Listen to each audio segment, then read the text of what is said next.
Thank you. Say anything? Thank you.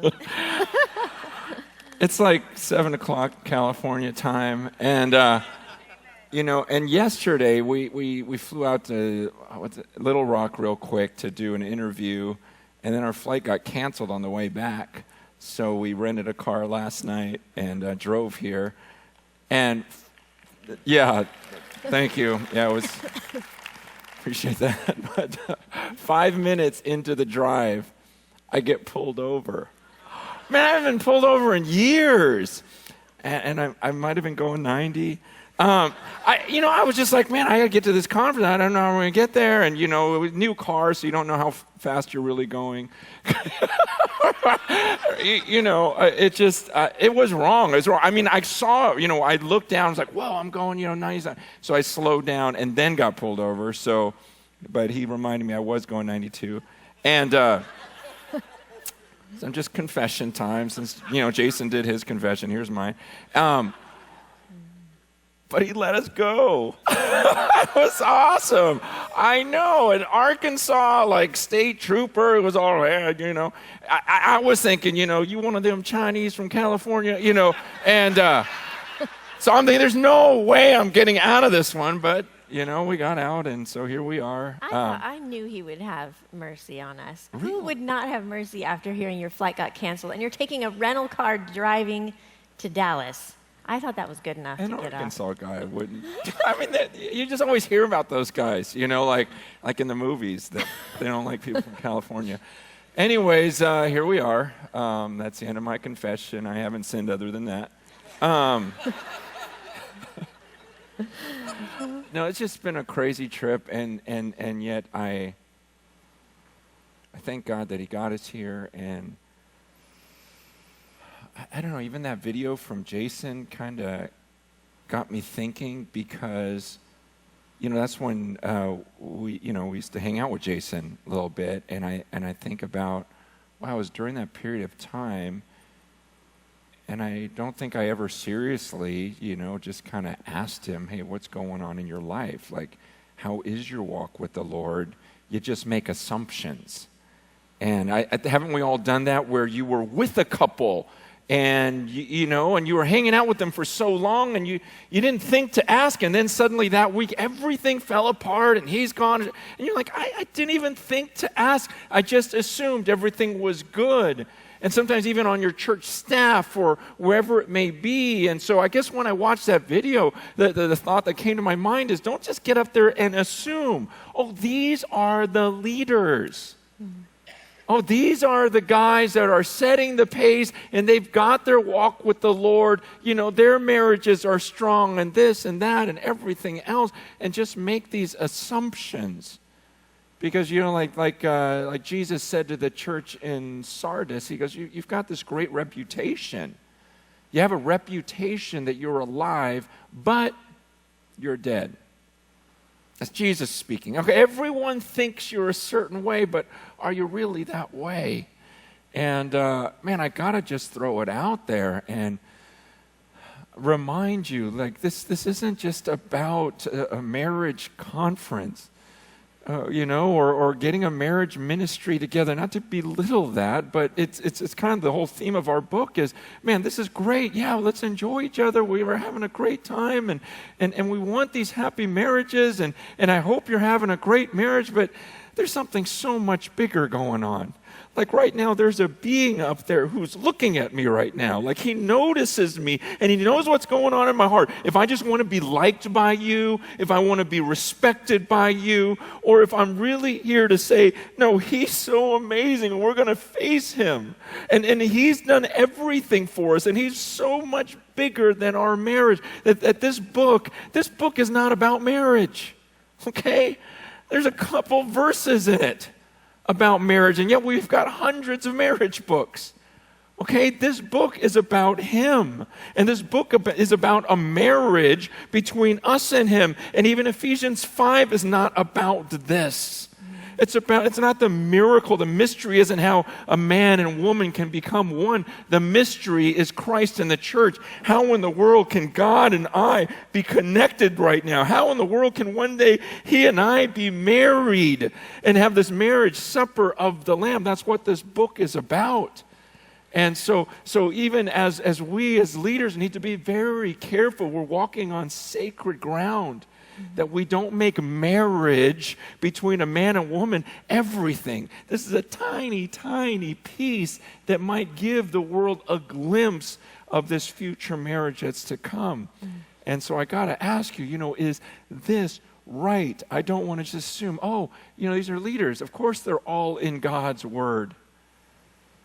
You guys, are you really? Are you alone reading this book backwards, forwards, over and over again to figure out for yourself what is emphasized in this book? What is obvious and what is emphasized?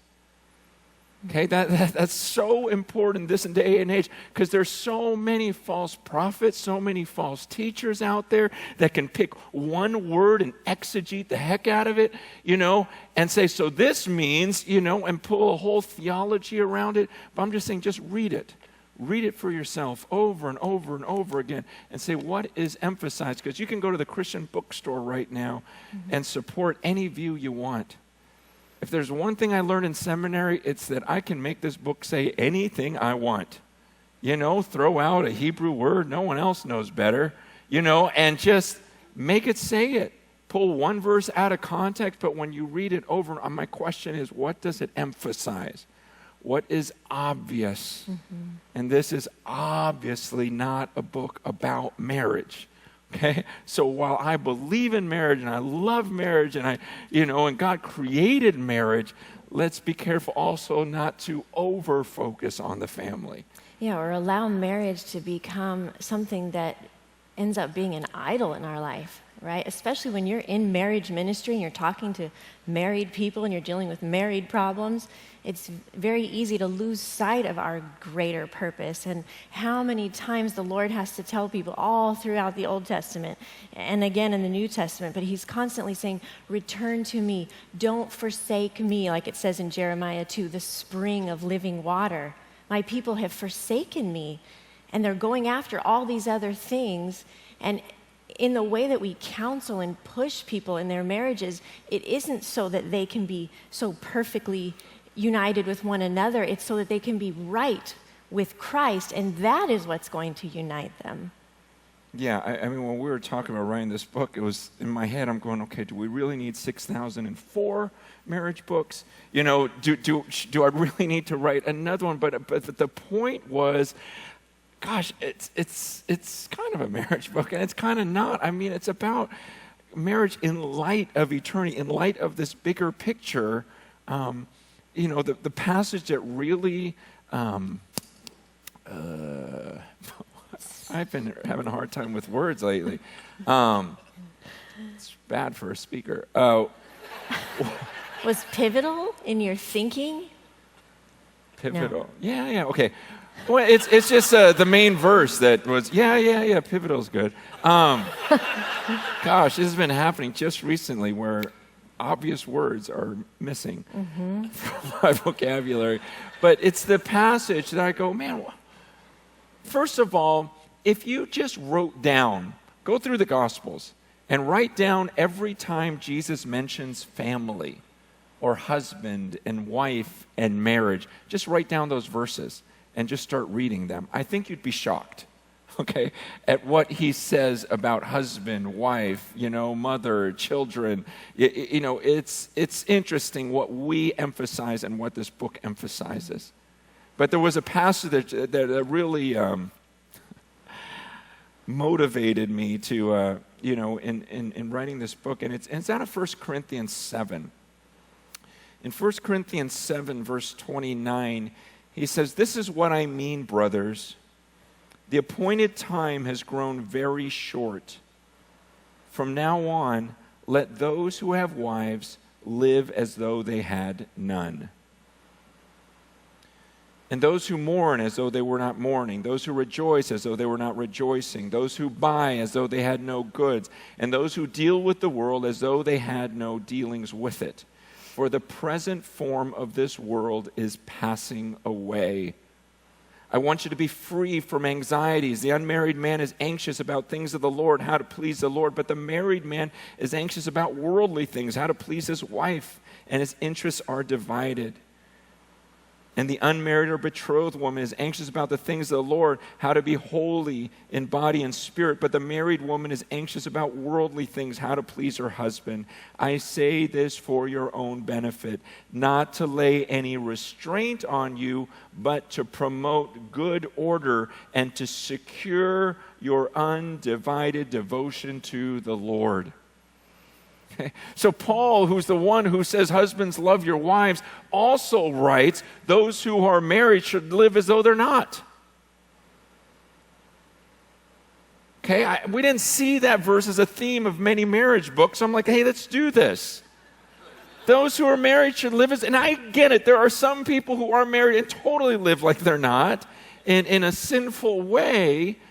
But sometimes we just swing this pendulum the other way. And what Scripture is saying, there's something so much bigger than your marriage. And the goal in life is to secure undivided devotion to the Lord. How can we get ourselves so that we are totally devoted to Him? And it talks about how the single person can be so focused, and that's exactly what we see. That's what we've been seeing, is we see these singles that are radical for the Lord, and then they get married. Then they get married, and it just becomes so inward. It's like, well, we're dating, and we're going to make a big decision, and so we don't want to get too involved in ministry. We want to stay focused and make sure I'm marrying the right person. And then, well, we just got married, so the first year of marriage really should be about us. We don't want to get too involved in marriage because that'll ruin things, And then because that first year is just about us, you're pregnant, and then it's like, well, we let's just get this first baby. I mean, we can't be too involved in ministry while we're having this baby. And, in those first couple years, we're adjusting to the new life with, little goo-goo, and then, after that, it's, it just goes on and on. Let me get my kids through adolescence. And, this is when we really got to hunker down as a family. And it just goes on until finally, okay, now they're out of the house. Now we can serve the Lord. It's like, really? Is that God's intention? That, okay, during those single years we can, or can there be this new generation of people who still live by faith? I understand it's more difficult. I understand as a single person, you go, man, if I die, I die. Big deal. Not that many people care, and they don't depend on me. And that's the way you start feeling like, what? I'm just in charge of me. And so if I get hurt, I get hurt. But then suddenly you're married, and I go, okay, she depends on me. Now my life is somehow more valuable. Or now the kids depend on me. And what will it be like without a dad? And yet, you guys, we can't think like that. Man, we have to surrender every moment in our life. This book is about people who had insane faith that just says, I just go wherever God calls me to go. I do what I need to do. Where's that passage in Luke where it's talking about the banquet when everybody was invited in? Is it 14? 14, yeah. I was just reading it on the plane on the way here, and I was struck by, that passage when Jesus is saying, for those who don't hate their father, their mother, their wife, their children, they're not worthy to be my disciple. Read Luke chapter 9. Read Luke chapter 14 again to refresh your mind of just how strong Jesus speaks to us about being willing to let go of our lives and really surrender our lives to Him. It says in verse 20? Yeah, so this is the parable of the Great Banquet when, the master is telling his servants to go out and invite everyone. But in verse 20, another said, I have married a wife, and therefore I cannot come. So the servant came and reported these things to his master. Then the master of the house became angry and said to his servant, you know what? Go out quickly to the streets, bring in the poor and the crippled and the blind and the lame. you guys know the story. I will fill up my house. There will be people who will say yes to me. But it's only a few verses later, down in verse 26, Jesus says, if anyone comes to me and does not hate his own father and mother and wife and children and brothers and sisters, yes, and even his own life, he cannot be my disciple. I was thinking, man, there it is right there, that excuse. Well, I just got married. Not right now. The other person is like selling his land. He's got a business deal going on. And God is like, are you kidding me? And Jesus is like, listen, your love for your family, for your husband, your wife, your children, that has to be lost in your love for me. You have to be willing to give up everything for me. That is going to mean that sometimes we're going to make decisions now together. We were just talking about it, that even are going to be uncomfortable and hard for our children. It's going to place them in a position of, wow, my parents love God more than me. And that is what we want to communicate with our lives. You know what? As hard as it is, we are God's and we are here for Him. So there should be many, many things in our life that don't make sense to them in their little minds, or don't make sense to those that don't belong to Christ, because they're thinking, why are you guys doing that? Why are you giving up your home, your comfort, your space, your time, whatever it is? It's because we know our hope is not for this life. We belong to Christ. Our life belongs to Him. We have a mission. If you don't, I think I'm just going to go straight into the amazing race. You do. Okay. I told her, you just say what you need to say, and I'll work around it. It's just like life. It's rare. If I have a moment where my brain is functioning, I need to take it. One of my high schoolers and I, we love the show The Amazing Race, so we watch it on our little Hulu computer at night when all the little ones are in bed. And after a season or two, I was telling her, I am so struck at the spiritual significance of this show, because it's teams of two, if you've never watched it, that the two, sometimes it's husband and wife, it's brothers and sisters, whatever, but teams of two, they are on this race. They have to get from all these different places around the world, different checkpoints that they have to get to. The last one there gets eliminated. So, they are booking it. They are having to complete tasks together. There's work for them to do. There's assigned tasks. They rip it open. Okay, you got to do this. I got to do this. Go, And when they get to the checkpoints, they're so relieved. They can high five for a minute, take a temporary moment for victory, but then back in the race. Next day, what are we doing? We got to keep going. And I'm like, that is what our marriages should look like. We're in a race. That's a biblical example even Paul uses. Run this race with endurance. Throw off the sin that entangles you and keep going, running, because you have a goal in mind. For these people, they want to win $1 million. But we get something so much better than $1 million.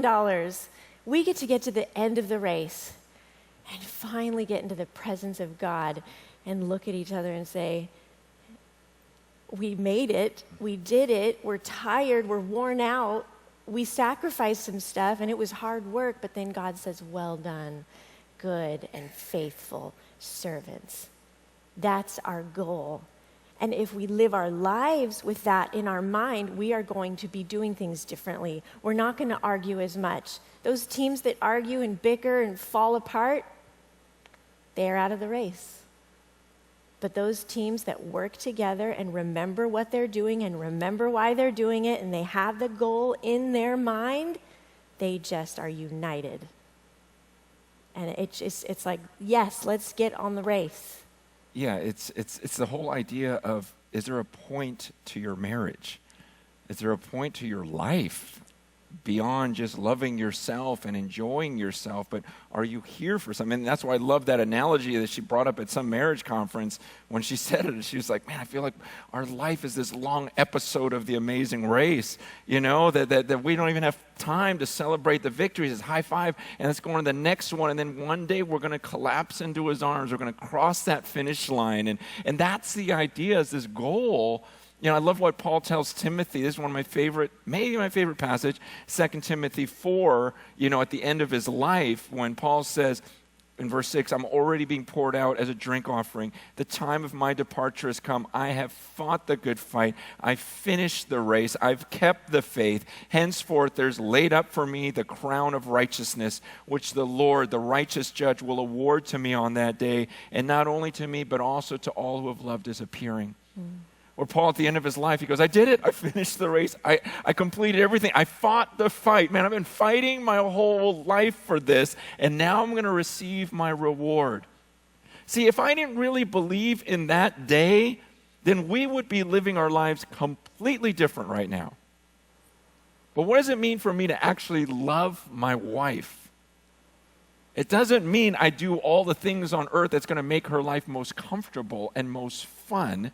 Loving her means, man, she's going to stand before God one day, and I want to help her do everything she was supposed to do on this earth. God created her for a reason, and he created us together for a reason, and I want her to stand before God. I think about that day. Man, Lisa is going to stand before him. And if he would say to her on that day, well done, Lisa, and I had some part of this, man, to me, that's real love. And to have that vision of what are we going to do on this earth? We're supposed to make disciples. And I just feel like sometimes in marriage ministry, we're concerned about them being happy or them getting along. But when we're writing our book, one of the thoughts in our mind is there are a lot of happy and worthless marriages. Okay? Happy and worthless. That's great. You get along. Way to go. That's cool. You got a cute family. Oh, neat. You know, but you're worthless. You do nothing for the kingdom. There's a war going on, and you huddle inside your little gated community, and you know, with your kids with the helmets on. There's a war outside of your house that's going on, and we're supposed to be raising up soldiers. There's something bigger than your family. And I'm not saying that to destroy all of your fun, and that's not what Paul is saying or what Jesus is saying. He's just saying, you don't get it. With everything, when you give up your life, when you lose it, that's when you find it. Mm-hmm. Because we're going, man, we've been married over 20 years. We got 7 kids. And, man, we never fight hard. I'm like, why do we never fight? And, and we start arguing about that. And no. But it's like, I realize it's like, you know what? Because it's like the Amazing Race. Because we have this mission, it's like we don't have time to fight. We don't have time for this. There's something bigger going on. The glory of God is at stake.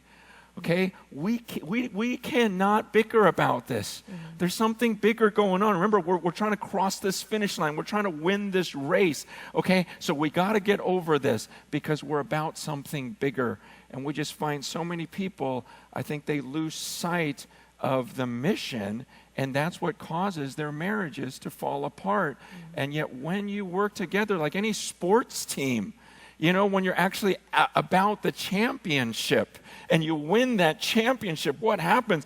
The whole team just starts hugging and dogpiling and everything else, and you just see this uniting, this love between them and this unity. And that's not because they sat around the locker room and held hands and say, hey, let's get really close to each other. No, they just started pursuing the mission. And as they pursued the mission and they see things happening, this is the byproduct of living missionally. That's what you got to understand. This is why this happens on every mission trips. Couples hook up. People start just loving all these other people on the mission team. Why?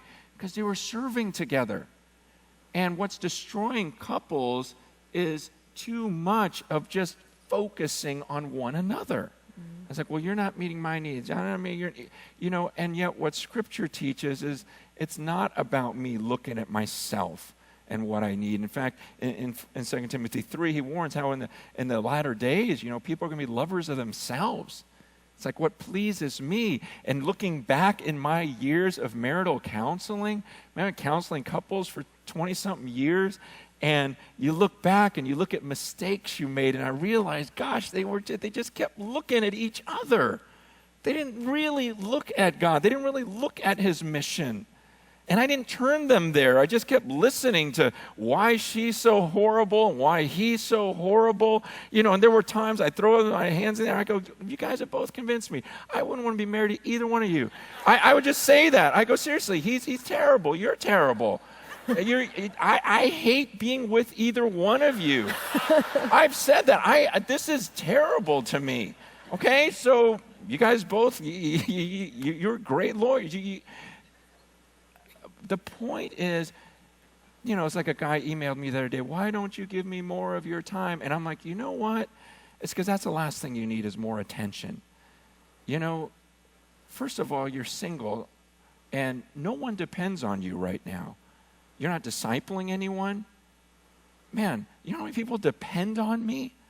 God created us in such a way that we're supposed to be givers, and there's people all around the world that are dependent, and you only depend. You don't have anyone. Then you're just about you, and then you try to gather more people to focus on you. Let's talk about you and your problems again. But if you would actually love Him with all your heart, soul, and mind, if you would actually look around and see all the needs in the world right now, if you would actually consider what it looks like when God says, depart from me, I never knew you, and a person going to hell forever, and actually caring about that rather than yourself, you'd be blown away how much life that would give you. To focus on someone else and to focus on the mission. I mean, you'd be amazed at how that brings you together. I mean, I just recently heard as of Tuesday night, like these sociologists are saying now that this is by far, in all of human history, from what we can tell, the most narcissistic culture ever. Let me build a page around me and have everyone look at it and tell them how much they like me. Like, we've never had anything like this where everyone's about me and how do I look on this picture? Oh, if I do this, it makes me thinner. It's just, oh, you know what I'm talking about. Daughters. And let me get this picture just right so everyone sees me. We've never been in such a narcissistic culture, and we've never had so many depressed people. The two go together. The more you look at yourself, the more depressed you're going to get. Seriously, and every year it gets worse, right?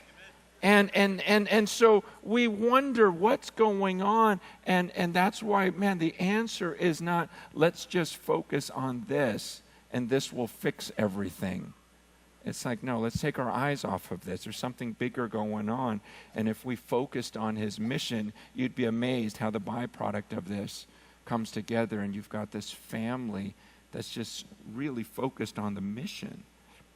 When I look at our kids, we got 7 kids, live a crazy life, but it's been amazing. I don't want to dare take credit for anything. I mean, if anything, I've made decisions that have been so difficult because I think, oh man, I think the Lord's leading me to do something, and this is going to be so hard for Lisa to hear. She's not going to like this initially, but I love her. And so... Yeah, and yesterday, I have to say, in the radio interview, it's interesting because he kept pressing and asking me, like, how does Francis show love to you? And I could really sense that he's looking for, like, he brings me flowers every week and he feeds me chocolates, at 6 p.m. every evening. And I was like, are you talking about practically okay? And I didn't answer the question well because, you always think of the best answer after, right? But as we're driving from Arkansas to Texas, I said, man, I wish I would have said, how Francis loves me? By loving God more than me. He loves me by loving God so much that He does ask me to do difficult things. And He does push me and our family to believe that God is bigger and better than this world. And even though a flower is nice now and then, I would far rather Him keep me focused on eternity. That is how you love your wife well, is lead your home in that way. Because even though there's the struggle and there's the sin and the pride and the fear and all those things that are inside of my heart, those things slowly get put to death. And they come to the surface, and the Lord removes a little bit of it each time. And that's what I'm most thankful for. Yeah.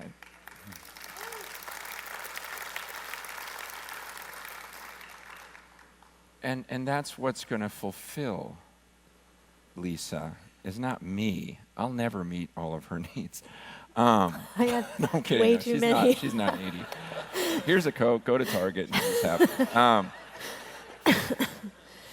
But, like the Bible says, the Lord is my shepherd, I shall not want. And trying to teach my kids, look, you got to depend on him. There's times we'll make decisions that aren't fun, that it's part of denying ourselves and trusting, that we're laying up rewards, and anything we sacrifice here on the earth, it's going to be worth it in the future.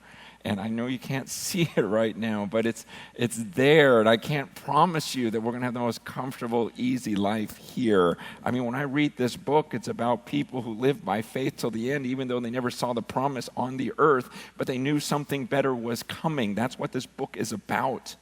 It's not about us in the here and now. It's about the future and getting them focused on that. And I see the fulfillment in them when we take some risks, when we deny ourselves and we see the result of that. I mean, just the other night we were walking with a couple that we love so dearly that, that they were getting married, and they were asking us questions like, well, we're just about to get married and we're thinking about taking this homeless lady into is that insane?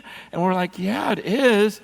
But do it, we've been so scared of so many things along the way where we'll wrestle, like, do we do it? Do we do it? And we're always terrified. I mean, we've done some scary things, but each time as we started recounting the early days, and it was so fun, we just walked year by year, the different things we did, and we just thought, what if we didn't do that?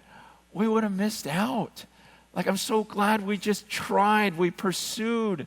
Man, this book is clearly about action, about let's stop talking and listening to another podcast and reading another book without doing anything. Let's assume, people always say, well, we were asked that yesterday. How do we know God's will? I'm like, read this thing. Man, true religion is to care for the widows and orphans. Go adopt a kid.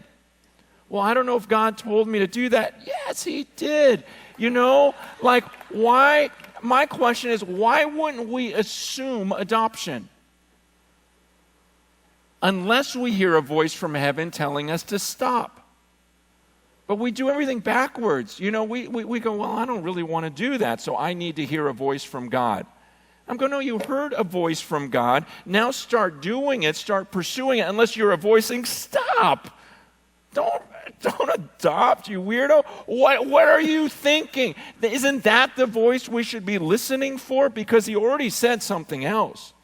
Then I better act upon this in some way. I'm not saying everyone should adopt, but maybe we should. I am saying it is ridiculous that there are literally a million Christian churches in America, and there are 500,000 foster kids that no one wants. Does that make any sense to you? So it's like if every other church would adopt one child, but that's just too big. I'm just going, this is ridiculous. This is getting silly now. I mean, how bad does it have to get before we finally realize, man, there's something so wrong with the way we've been doing things and the focus. And again, I'm saying, look, I'm not trying to ruin everything or put this pressure or this weight. I'm just going, you're missing out on life. You are so missing out on life, because that's what we're saying. Like, can you imagine if we didn't do this? How lame our life would have been if we didn't do this or this or this or this, because God rewards and he blesses and he gives you this life that's to the full. I mean, most recently, even 8 months ago, she was pregnant with our 6th kid. We have a 3-month-old, and we have a college-age daughter. We had all sorts of, and as she's pregnant, we find out about this gal, who needs to be adopted. But she's 16, and comes from a pretty bad background. And it's like, oh go, man, what do we do? You know, and it's like, gosh, this is not good timing.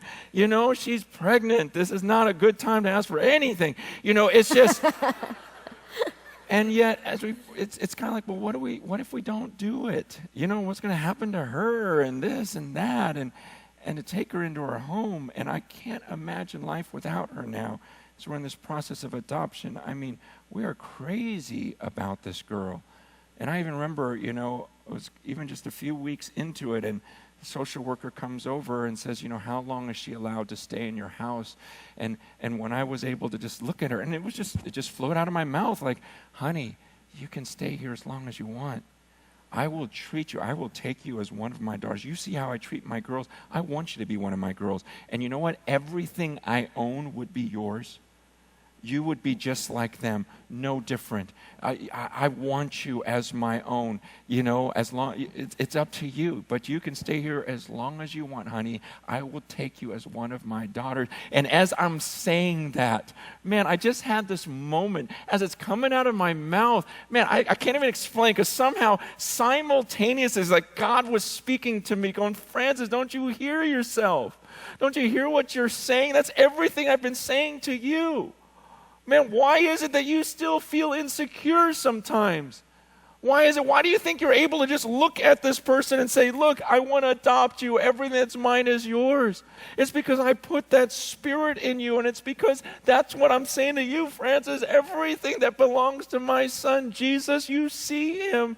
That's yours, all the riches and everything. I take you as my own son. And there was just this moment of security, of this reminding God, thank you for this spirit. Thank you that I get to kind of represent you here on earth and give that picture, and just for my own life. And now that I just adore her and can't imagine life without her, I go, man, we would have missed out. Again, we would have missed out. Was it terrifying? Was it timing good? It's never good timing. Okay, that's something we learn. You just do things. You just pursue things. And yeah, you might make mistakes. You will make mistakes. But you know what? You're guaranteed to make a mistake by doing nothing. Okay, so at least you have a chance by acting and trying something. But by sitting there and having your cute little family, you're making mistakes left and right. The issue is assume action. Assume that when you hear the word of God, you do something. And I feel like we've thrown so much at you in half an hour, but I'm still mad about the drive. So I know we just jumped everywhere, but I really want to pray right now that something sinks in. And I really want to believe in this moment as I talk to this God that I've been talking about. Let's just bow our heads and recognize that he's in heaven and he sees everything that's going on in my heart. And Father, you know my frustrations of I don't get what we call church here in America and what we call Christian here in America, Lord. And sometimes we just have our own version of the American dream, rather than really denying ourselves, picking up our cross and following you and trusting that if we lose our life, we'll really find it. Mm-hmm. And so, God, I just pray that somehow your word, your scriptures would just sink into our hearts, sink into these leaders. Bless them, Father, for what they do. And yet, God, help them to guard just the sacredness of what we do, that we're to turn people towards you and your mission. Yes, God. And God, when they find you, you are like that great treasure. You do fill to where our cups are overflowing and we're not strangling one another, needing life. We get everything we need from you, and we have plenty. We're overflowing, pouring out to others, to our spouses, to our kids, to our neighbors, to the lost around the world, because you are that good. So God, give tremendous wisdom, please, to all of us. And how do we lead self-centered people into your presence, to believe that by focusing on you, everything else turns around. It's the key to everything. You are everything, Lord. So have your words sink in. through your Spirit. In Jesus' name, amen. Amen. Hey guys, you got 1 second? Awesome. What a great way to start a day, and I hope that messed with you a little bit. Okay, it should have. If you come talk to me at the break if that didn't mess with you. So you guys are like this international couple of mystery, Vietnam, writing books, jet setting all over the world, adopting kids. Do you ever just sit and just rest and enjoy each other? Does that ever happen, or is it all 24/7 full-on mission? I think we do. I think we totally do. We've got some great counselors back stage. Yeah. You Yeah. answer it, because I don't want to say, oh, I'm a great husband. No, he is a great husband.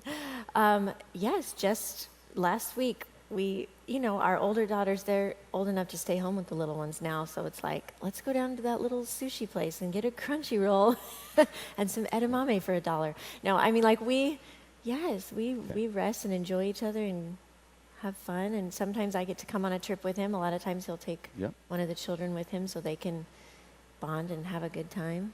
Yeah, even last night, I mean, it was lame driving in the car, but even then I was like, you know what? I just looked at her and go, there's no one else I'd rather be driving to Dallas with right now. Like, it's still fun, it's still cool, and during the drive, just the whole time, just thanking God, going, God, this is so cool. This was like my dream to have a life partner like this. And so even in the silly, mundane things, to still be able to enjoy is so cool. But yes, we definitely get our time together. So I want you guys to hear that. So you guys had 20 years? How long have you been? 21. 21. So you had a big anniversary trip. Yes. Is that happened, or is that coming up? Oh, you guys go overseas? Oh, last year for our 20th. Yeah. You want to tell them about what you did for your 20th? Oh, yeah, we just said, the most fun we've ever had are the times when most fulfilling are not our vacations, to Hawaii or whatever, but it's those times when we got to serve somewhere. So we decided, hey, let's go to Africa. Let's serve somewhere. Let's find a new ministry that we can support and give our lives to. And so we went and did that, and man, it really was. It was the greatest trip, and there's been so much fulfillment from it after. Awesome. Okay, incredible kind of joy and connection in the middle of ministry. So I'm going to tell you what we're doing for our 20th. If I was in your church, you tell me how you feel about this, okay? So Pam and I have been on a really busy run planning this conference. And I almost, without even knowing what you guys did, I almost kind of pulled the trigger, and I was going to surprise her with a mission trip. Surprise. And so instead, I said, hey, babe, what if we went to Iceland for a week and just drove around the island and we're just together? And she said, that sounds great. Booked the trip, and then I found out what you guys had done. I told Pam, you married the wrong man. I'm so sorry. It happened just like that. So I'm in your church, and I say, hey, Francis, we've been running hard, and we're just going to go be together for a week, and just enjoy each other. How would you feel about that if you were my pastor? Yeah, I mean, so much depends on who you are and knowing the people and going, man, no, you really have been working hard. And yet, because there's so many people who say that. I'm not saying it's you. I'm just saying there's so many people who say that, especially in the church culture. Everyone's exhausted. Oh, I only had 40 hours of family time. Some of the senior pastors know what I'm talking about. And, it gets to a point where it's only through discipleship. Some people really are burnt out. They really are just going nuts. But I think more and more, there's fewer and fewer of those people. I agree. And so I would say I need to know them before just giving an answer of, yes, take another vacation. Yeah. For some people, I'm like, man, how about you work for a week? Awesome. Awesome. Okay. Great. Hey, guys. I want you to know, you're just that thought that Pam and I are going to stand at the gates, and she is going to look at me and go, either I'm ready, or, man, you failed me on this side. It wrecked me, and it motivated me. And as I think about Psalm 90:12, Lord, teach us to number our days right so we may gain a heart of wisdom. That absolutely applies to marriage. We understand how short this side is and how long the other side is. We love each other differently, and we're on mission differently. It was a huge help to me. I hope it's a huge help to you. If you guys would, give these guys a quick hand. Thanks so much. Thank you.